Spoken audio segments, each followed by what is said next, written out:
Board Talks, it's good to be back. I hope you guys enjoyed episode 5 when I showed you my quiver of boards. It's kind of a different type of episode. I had stitches and so I was kind of waiting for that to heal up. It was a little different. Hope you guys enjoyed that. I'm back now in the water surfing again. So this week I'm going to show you FIREWIRE TOMO, the SKX.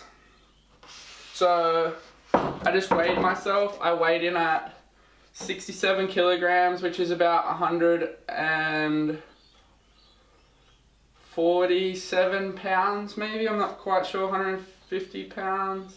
Don't know. But I'm riding a 5'8" by 18 5/8 by 2 5/16, and this board is 25.8 liters in volume. I've seen you guys' comments and stuff. I'm super excited that you guys are getting like intrigued and asking me questions about what fins I'm using. So normally, I'll come up and show you. Normally I ride these Almeric templates in like a medium. And then I have, in the SKX, like this week while I've been filming, I've been riding the FIREWIRE in a medium. These fins felt really good. It was good to try something new, but I think they were like a tad small for me. So I might see if I can grab myself a large set. So that's what fins I use. Yeah, this SKX is built in LFT construction, which if you go and check out episode 4, I think it is, where I do a little talk on the constructions, it'll break it down. But just a quick breakdown of LFT, it's got a high density foam stringer that runs throughout the whole board, and it is about 10 millimeters down off the deck, so you don't get the big like hips in the board when you have all the compressions around the stringer. So the first thing you might notice about this Tomo shape is, unlike his Evo, his Omni, the new Cymatic, if you guys have seen that, this board kind of maintains a more of a standard shortboard outline, which personally I do prefer.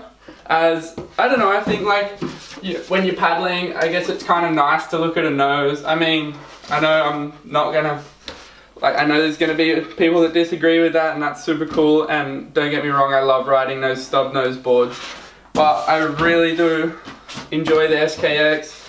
One of the major things that I realized with this board, like that is exclusive to this board, is the like straight up acceleration you get as soon as you get to your feet when you're taking off. And then this board, like exclusive to a lot of other boards that I ride, I feel like if you like put the right amount of pressure on the tail through a turn, that you actually can generate speed through a turn, which I think is a really cool characteristic. I think that is the reason like Tomo has put his modern planing hull. I'm not sure if you can see that, but it's like, it is a channel. It's like, it's kind of like, I don't even know how to explain it. It's got a channel through the middle that I guess it just gets the flow of water out through the tail of the board quicker and through the fins, which is obviously going to help with acceleration and yeah.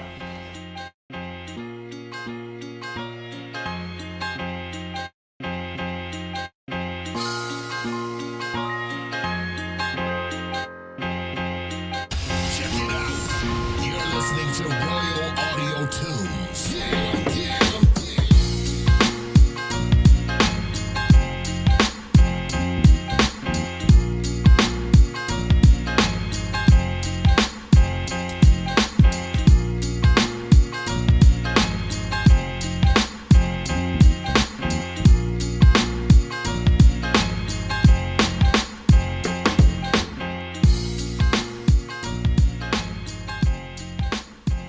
So I don't know about you guys watching it at home, but I know myself, I spend a lot of time in the water, and so I guess I've had time to practice. But one thing I do find with this board is like how easy it is to surf and how forgiving it is if you are going to make a mistake, and just the overall like friendly, like the user friendliness of this board is really good for the performance that it does carry along with it.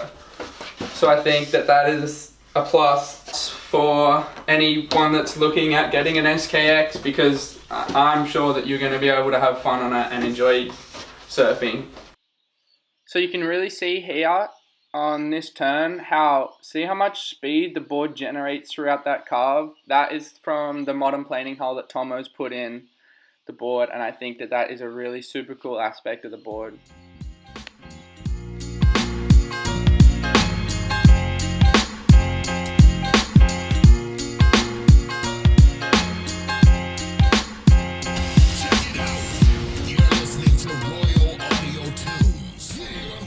The final feature that I like about this board is the way that the LFT construction maintains a lot of stiffness throughout the length of the board. And as this board's shorter than my full high performance like Gammas, for instance, or yeah, it's a little shorter, so it's like stiffer because there's not as much length. And I just find that this board is so responsive in little waves. I grovel on this board. This is my grovel board, but I like to surf this up until like 4 or 5 foot, and then it kind of gets a little bit skatey. It's just, yeah, I think once you get up to around that height of waves, then that's when you should be surfing your other boards like the Slater Designs Gamma or other models and brands based around that more like high performance outline. Because this board, I don't know if you can see, but it still carries like quite a lot of width and volume up around like the nose and chest area, which will help with the board being easy to paddle and a lot more forgiving than your normal narrow high performance board.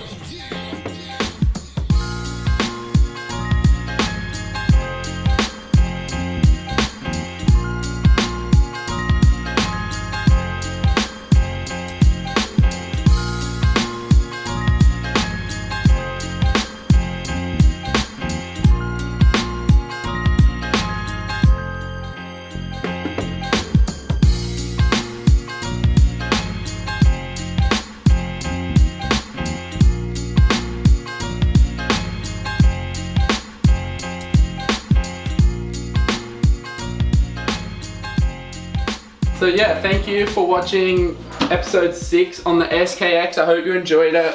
Make sure you're going to drop a comment if you want to see something else, maybe any other brands other than FIREWIRE. That'd be cool if you guys are interested in that. I'm gonna add in, after this, I'm gonna add in a little interview kind of like movie thing that I made up with Chris Grow from FIREWIRE when I was in San Diego last year.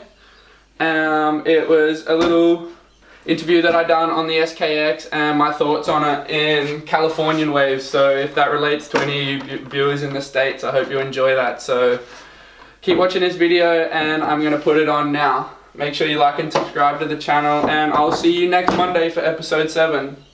I got 5/8, 18 and 5/8, and 2 and 5/16, and I ride 25.8 liters. I love the acceleration, and I just like the way it keeps like a normal board like outline, but then it performs like an Evo kind of. The last like 4 weeks this is the only board I've surfed, and it's been tiny and it's been like overhead, so it's really diverse. Beach breaks, kind of shoulder to like waist to shoulder height. It's sick.